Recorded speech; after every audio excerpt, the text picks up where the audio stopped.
My name is Daniel, and the first time I saw the number $4,200, I thought it was a mistake in the billing system. I was standing in my kitchen in Rockford, Illinois, coffee going cold on the counter, staring at a hotel confirmation email that had synced to our shared calendar by accident. The kind of accident that unravels 11 years in about 4 seconds. I'm 41. I've spent almost 2 decades designing the bones of buildings other people live in. Load paths, tension, the quiet math that keeps a structure from folding in on itself. I know what it looks like when something is about to give. I just never thought to look for it in my own house. Erin and I had been married 11 years. 2 kids, Sophie, 9, sharp and stubborn in the way that made me proud and exhausted in equal measure, and Mason, 6, still young enough to believe his parents were simple, solved people. Erin was 37, a marketing director for a regional retail chain, good at her job in the specific way that meant she brought it home with her most nights. The email said 2 nights, a suite, a boutique hotel in Chicago, nowhere near the conference center where her quarterly vendor summit was supposedly happening. And it said, in the reservation details, right there in black and white, 2 guests. I want you to remember that detail because everything that follows comes back to it. I didn't say anything to her that morning. I want to be honest with you about that because I wasn't proud of it later. I kissed her goodbye at the door like nothing had shifted under my feet, and I went to work, and I sat at my desk for 6 hours doing math I don't remember doing. That was the first mistake I made, not the last. I didn't know it yet, but that receipt wasn't the last thing that would surface that week. It was only the first thread of something I'd spend a month pulling apart. Let me back up, because you should understand what our life looked like before that morning, so you understand exactly how far it fell. We'd built something that looked, from the outside, like it was working. A 4-bedroom colonial on the east side of Rockford, paid down more than half. Sophie's soccer schedule taped to the fridge. Mason's crayon drawings rotated in and out of a magnet frame every few weeks. Erin ran on coffee and calendar alerts. I ran on blueprints and the particular comfort of solvable problems. We weren't a couple that fought loudly. We were a couple that had quietly stopped reaching for each other and called it busy. I'll admit my part in that. I'm a workaholic. Always have been. And somewhere over the past few years, work had become the place I went instead of the conversation I didn't want to have. If Erin seemed distant, I told myself it was the promotion, the commute, the kids. I never asked the harder question, distant from what, exactly, and since when? Erin's job had changed 18 months earlier when her company brought on a new advertising partner, a Chicago agency that handled the regional campaigns. That's when the name Trent started showing up in her conversations. Vice president, mid-30s, the kind of guy whose LinkedIn photo looks professionally lit even though it probably isn't. I met him twice, at company holiday parties, and both times he shook my hand a beat too long and asked me questions about the industry, like he was performing interest in construction for an audience. I didn't think anything of him. That's worth saying plainly, because you might already be a step ahead of me here. I wasn't naive because I was stupid. I was naive because I trusted her, and because trusting her had never once cost me anything before. The morning of the email, Sophie was arguing with Mason about whose turn it was to feed the dog, and Erin was already dressed for her flight. Gray blazer, hair still slightly damp, moving through the kitchen with the specific efficiency of someone who has done this exact routine 100 times. Quarterly vendor summit, she said, not looking up from her phone. Back Thursday.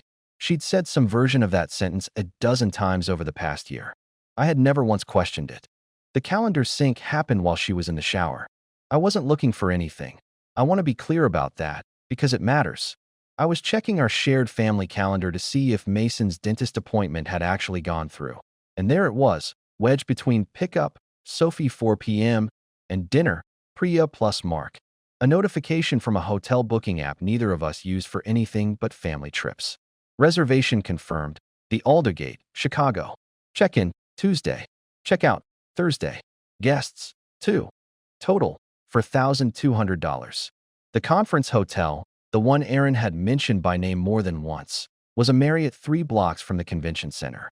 The Aldergate was 11 minutes away by car, small, boutique, the kind of place that doesn't put its name on a lanyard. I stood there long enough that the water shut off upstairs. What would you have done in that kitchen, holding that phone? I've asked myself that question more times than I can count, and I still don't have a clean answer.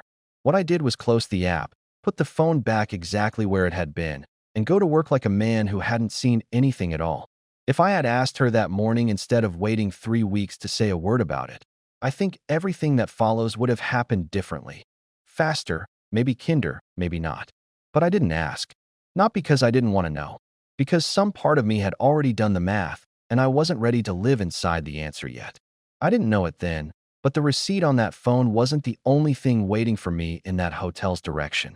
It was just the first door. For the first week after the email, I told myself I was being reasonable. Companies book weird hotels sometimes. Maybe 2 guests was a booking system default. Maybe there was a colleague sharing the suite to split costs, and the client had approved it. And I was one Google search away from feeling like an idiot for doubting my wife of 11 years. So I didn't search. I watched instead. Some of you already know this particular kind of watching, the quiet, low-grade surveillance you do without calling it that. You notice the shower running 2 minutes longer than usual. You notice her phone face down on the counter, which had never been a habit of hers before, not in 11 years, and now suddenly was, every single evening. Erin came back from that Chicago trip on Thursday, tired in a specific way I couldn't place, not travel tired, but something heavier, like she'd been holding her breath for 2 days and hadn't fully exhaled yet. She hugged Sophie and Mason with an intensity that struck me even then, though I filed it away as guilt over being gone, not guilt over anything else. That night, she was quieter than usual over dinner. When I asked how the summit went, she said, "Fine, long," and reached for her wine before I'd finished the question. I noticed it. I didn't say anything. 3 days later, I noticed the perfume. Not hers, a different one, sweeter, something I didn't recognize, faint on the scarf she'd worn on the flight home. I told myself hotels use scented laundry detergent. I told myself a lot of things that month. I should tell you about the phone, too, because it matters later. Erin had always been relaxed about her phone around me. Passcodes she'd shared, notifications she never bothered hiding. Starting that week, she began angling the screen away when texts came in, a small, almost unconscious tilt of the wrist. I noticed it the way you notice a picture frame that's been moved 2 inches, not because it's wrong, but because it used to be somewhere else, and you can't say when it changed. If you've ever ignored something because knowing the truth felt worse than not knowing, you already understand why I didn't ask. Work got busier for both of us that fall. I had a bridge inspection project eating my weekends. Erin had vendor check-ins that started requiring more evening calls, taken from the guest bedroom with the door mostly, though never fully, closed. I told myself this was simply what our life looked like now, 2 adults, overextended, running parallel instead of together. I'd been telling myself some version of that story for 2 years already. It was easy to keep telling. There was a night in early October. I remember it specifically because Mason had a fever and Erin was on a call in the other room for 40 minutes while I sat up with him, a cool washcloth against his forehead, listening to the low murmur of her voice through the wall and not being able to make out a single word. When she finally came in, she asked how he was doing like she hadn't been gone at all, and something in me, some small, cold seed, noted that she hadn't asked who I'd been talking to about work in months, and I hadn't asked her either, and we had built an entire marriage on the courtesy of not asking. I didn't say anything that night. I told myself Mason needed us both calm, not fighting. That was true. It was also, if I'm honest with you now, a convenient excuse to avoid the conversation I already sensed was coming for us. Erin's best friend, Priya, came over for dinner that week with her husband, Mark. I remember Priya glancing at Erin twice during dessert. Quick, searching looks, the kind you give someone when you're checking whether they want you to say something or stay quiet. I noticed the glances. I didn't understand them yet. That would come later, and it would cost Priya something to finally speak. By the second week of October, another trip came up, this one a client dinner in Chicago, overnight, last minute. I offered, almost as a test I didn't admit to myself I was running, to drive her to the airport. She said it was fine. She'd take a car service. Don't worry about it. Small thing. It shouldn't have mattered. It sat in my chest like a stone anyway. I want to stop here for a second, because if you've ever loved someone while quietly building a case against them in your own head, you know how exhausting that particular kind of loneliness is. You're still sleeping in the same bed. You're still passing the salt at dinner.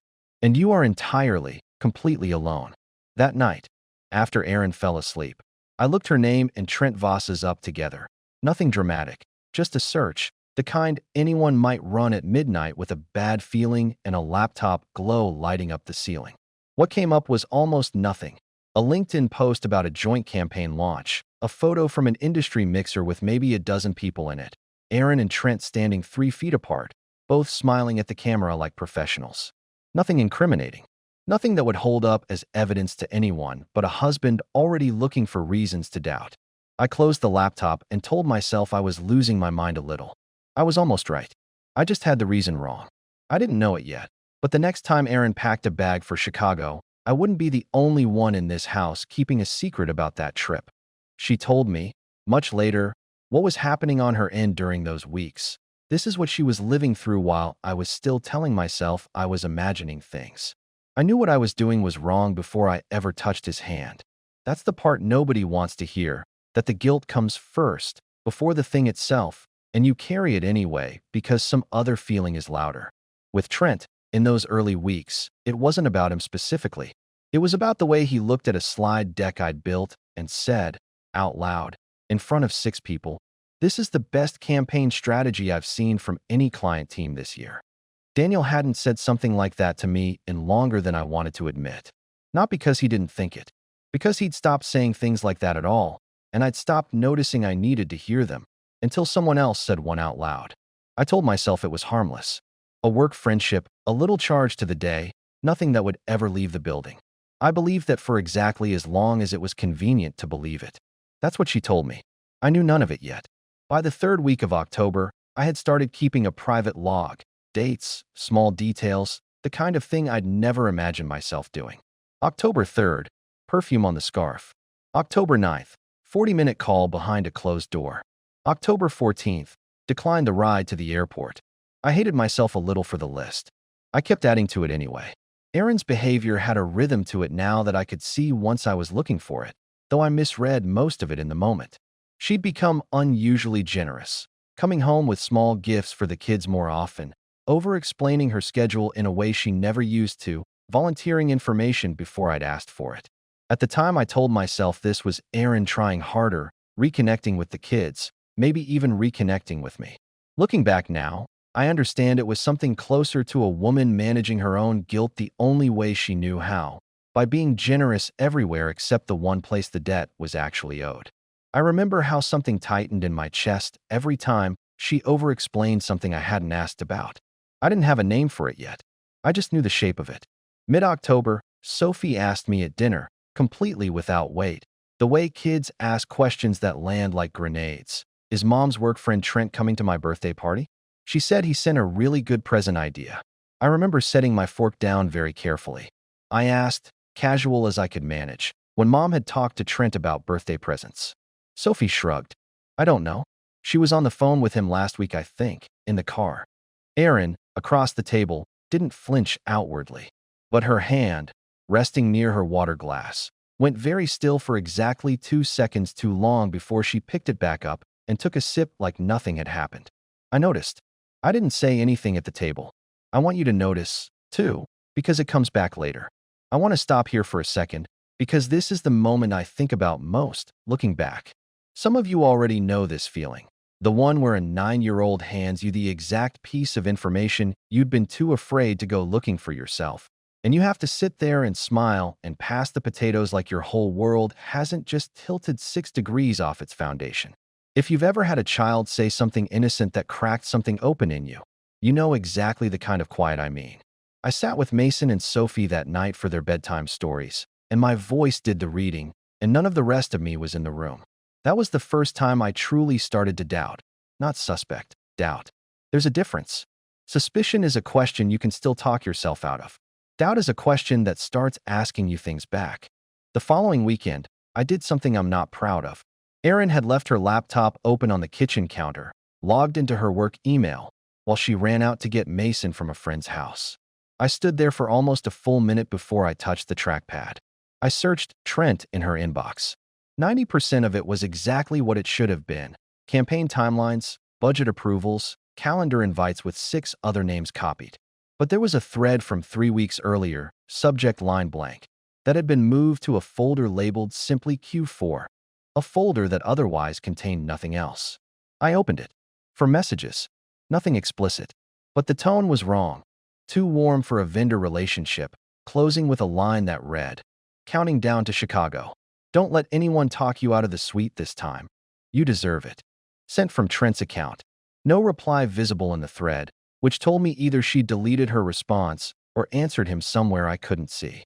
I heard her car in the driveway and closed the laptop exactly as I'd found it, screen at the same angle, cursor blinking in the same spot. My hands were not steady. I want to be honest. Even now, remembering that 30 seconds, something uncomfortable stirs in my chest, the specific physical memory of standing in my own kitchen feeling like a burglar in my own life. If I had shown her that email that afternoon instead of folding it quietly into everything else I was collecting, I think the next 6 weeks would have gone very differently for both of us. But I didn't. I put the laptop back, and I went outside to help Mason carry in his backpack, and I said nothing. I didn't know it yet, but that email in the Q4 folder wasn't the proof I would eventually need.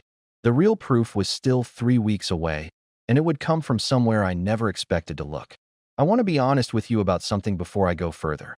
For a while, I convinced myself I was chasing a ghost. I read and reread the Q4 email so many times the words stopped meaning anything, the way any word does if you say it enough. Counting down to Chicago could be about a work trip either of them was dreading.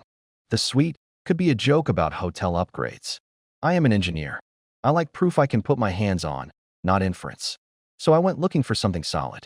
The first false lead came from Mark, Priya's husband, at a Sunday cookout in early November. He mentioned, half joking, that Priya had been weird and cagey lately about something Erin related, and for 2 full days I built an entire theory in my head that Priya and Erin were covering for each other over something financial. Maybe a side business, maybe a loan, maybe nothing to do with Trent at all. I nearly convinced myself of it. It felt almost like relief, having a theory that didn't require the worst version of events. That theory collapsed on its own 3 days later, when Priya called me directly, her voice tight in a way I'd never heard from her before. "Daniel, I need to say something, and I need you to know I've hated not saying it." She told me Erin had asked her, months earlier, to be a cover story for a girls' weekend that never actually included any girls. Priya had said yes, once, out of loyalty to a friendship that predated my marriage. She said she hadn't agreed to keep doing it, and she wasn't going to anymore, and she was sorry it had taken her this long to draw that line. I thanked her. I meant it, though it didn't feel like gratitude in the moment. It felt like the floor tilting another few degrees. I didn't ask what specifically Erin had needed covered for. Not because I didn't want to know, because some part of me was still trying to leave myself one exit. The following week, another business trip appeared on the calendar. This one to Milwaukee, 3 days, described as a regional retail summit. I checked the corporate travel policy portal Erin's company used, something I had access to through a shared benefits login from years earlier that had never been revoked. There was no Milwaukee summit listed for her division that quarter. There was, however, a Chicago trip logged under Trent's expense account for the same dates, description, client strategy retreat, offsite, approved. That was the first piece of proof that didn't depend on tone or inference. A verifiable, time-stamped contradiction between what she'd told me and what the company's own records showed. I printed it. I don't know why I printed it. Some old instinct that paper feels more real than a screen. I kept it folded in my desk drawer at the office, underneath a stack of permit applications nobody would ever look through. I should tell you about the moment I almost stopped looking, because it's important. Erin came home from a normal workday that week, tired in an ordinary way, and made spaghetti for the kids, and sat on the floor helping Mason with a puzzle, laughing at something he said. And for about 20 minutes, I watched my wife be exactly the woman I married, and I thought, maybe I'm building a case against someone who doesn't exist anymore. Maybe whatever this was, it was already over, already a mistake she'd walked back from on her own. I nearly threw the folder away that night. I didn't. And 2 days later, I found the reason I hadn't. Erin's card statement, one we technically shared on a joint account for exactly this kind of transparency, showed a charge from a jewelry store in downtown Chicago, $340, dated the same week as the Milwaukee trip that wasn't a Milwaukee trip. When I asked, casually, over dinner, if she'd found anything nice for herself lately. She said no, nothing. Work had been too busy for shopping. I already knew the charge existed. I said nothing else. That was a red flag I should have named the moment I saw it, and didn't. Not because I missed it, but because naming it out loud would have meant the conversation had to happen that night, in front of the kids doing homework at the counter, and I wasn't ready. Looking back now, that hesitation cost me nearly 2 more weeks of living inside a lie I already had the evidence to end. I want to stop here and say something, if you'll let me. Some of you already know this feeling. The one where you keep finding reasons not to look too closely, not because you're stupid, but because you're not ready. I wasn't ready. I let myself not be ready for far longer than I should have. The final piece came almost by accident, the way the whole thing had started. Erin's phone, left charging on the kitchen counter one evening while she showered, buzzed with a text preview visible on the lock screen before it disappeared. Trent, can't stop thinking about the Aldergate. When can we? The message cut off there. I didn't touch the phone. I didn't need to. I had the name of the hotel, the timeline from her company's own travel logs, the jewelry charge, the Q4 email, and now this. I sat down at the kitchen table with all of it laid out in my head like blueprints. And for the first time in nearly 2 months, I felt something other than doubt. I felt certainty, and it was so much heavier than the doubt had been. I didn't know it yet, but I wouldn't be the one to choose when this conversation finally happened. Erin would choose that, without meaning to, 3 days later. The confrontation didn't happen the way I'd rehearsed it in my head 100 times during long drives home from work. I had imagined something quiet, controlled, evidence laid out like a closing argument. What actually happened started with Erin walking in the door on a Tuesday evening, later than usual, and Sophie asking, entirely without malice, "Mom, did you get the birthday present idea from Trent yet?" Erin's face did something I'd never seen it do before, a full second of complete stillness, like a computer waiting to reboot. Then she recovered, said something light about surprises, and sent Sophie upstairs to start her homework. She didn't know I'd already put the kids' dinner and evening routine on autopilot that night. That Mike, my brother, was 15 minutes away and already knew to come if I called. That I had been waiting, not for an opportunity, but for the moment I finally had enough certainty to stop waiting. That moment had arrived 3 days earlier. This was just when I chose to use it. Once the kids were upstairs, I asked Erin to sit down at the kitchen table. I didn't raise my voice. I laid out what I had in the order I'd found it. The calendar sync from the Aldergate, the Q4 email printout, the travelogue contradiction between Milwaukee and Chicago, the jewelry charge, the text preview from that evening on the counter. I said, "Here is what I know. Here is what doesn't add up. I want you to explain it to me. I want you to understand what that felt like. Not dramatic, not shouted. Just quiet, precise, a man placing one fact down after another the way you'd lay out load calculations before a client. Because some part of me needed this to be undeniable, needed there to be no room left for either of us to talk our way around it." Erin's first response was to ask how I'd gotten access to her company travel logs, as if the method mattered more than what the method had revealed. I told her that wasn't the conversation we were having. She shifted then, said the Chicago trip had been a last-minute change nobody bothered updating in the family calendar, that the Q4 email was Trent being overly familiar the way he is with everyone, that the jewelry was a gift for her sister she'd forgotten to give yet. Each explanation arrived smoother than the last, like she'd rehearsed versions of this without knowing which one she'd need. I placed the next fact down, and the next. Each time she shifted her version instead of holding one steady story, and each time, I set another piece of paper on the table between us. She ran out of room to reframe somewhere around the fourth explanation, when I asked her directly to explain why the hotel confirmation had listed 2 guests for a trip she'd told me and told her own company was a solo work assignment. She didn't answer that one directly. She said, quietly, "It wasn't what you think it was." Then, a moment later, softer still, "It wasn't serious. It didn't mean anything." I remember thinking, with a kind of cold clarity, that those 2 sentences can't both be true. Something either happened or it didn't, and whichever one it was, it clearly meant enough to require 4 different explanations across 10 minutes. I didn't raise my voice through any of it. I want you to know that, because it would have been easier, in some ways, if I had. Instead, I sat very still and let the silence between each piece of evidence do more work than shouting ever could. The scene didn't end in an explosion. It ended in a quiet that was heavier than any fight we'd ever had in 11 years of marriage. The particular silence of two people who both understand, without either saying it, that something has stopped being reparable. I want to stop here, because if you've ever sat across a table from someone you loved and watched them run out of places to hide, you know that silence isn't empty. It's the loudest thing in the room. Sophie came downstairs once during this, asking for a glass of water, and both of us went still in a way that must have looked strange to a 9-year-old, though she didn't seem to notice. Just took her water and went back up. I remember feeling, in that moment, a version of what Erin had probably been feeling for months. The specific vertigo of performing normal for your children while everything underneath you has already given way.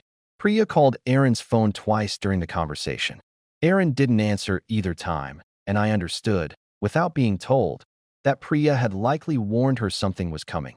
The kind of loyalty that runs both directions, protecting a friend from a blindside even after refusing to keep covering for her. Near the end of the conversation, I told Erin I needed her to be honest with me about one thing, plainly, without another reframe. Was this still happening? She was quiet for a long moment, and then she said, "I don't know how to answer that in a way you'll believe."